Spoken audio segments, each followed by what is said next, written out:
பொய்யை சொல்கிறார். மக்கள் கேட்கிறார்கள் மோடியை பார்த்து, இதை ஐயா நம்ம கேட்டோம், நீ 11 வருஷமா ஆட்சி பொறுப்பில் இருக்கிற, நீ என்ன செஞ்சேன்னு எங்கள்கிட்ட சொல்லு. இங்க வந்து ராகுல் அது செய்யல, காங்கிரஸ் அது செய்யலைன்னா அவன் செய்யறது செய்யாதது வேற. நீ ஒன்னதானே ஆட்சி பொறுப்பில் வச்சிருக்கிறோம், நீ என்ன செஞ்ச அதை சொல்லு அப்படின்னு கேட்கிறாங்க.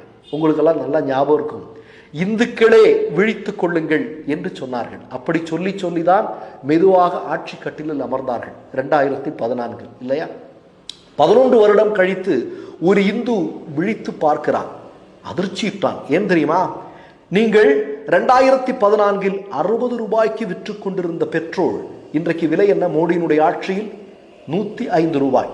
டீசல் 50 ரூபாய்க்கு விற்கப்பட்டு கொண்டிருந்தது, இன்றைக்கு விலை என்ன? 100 ரூபாய்க்கும் அதிகம். 450 ரூபாய்க்கு ஒரு கேஸ் சிலிண்டர் விற்கப்பட்டு கொண்டிருந்தது, இன்றைக்கு விலை 1200. அதே மாதிரி நீங்க பாத்தீங்கன்னா $1 மதிப்பு என்பது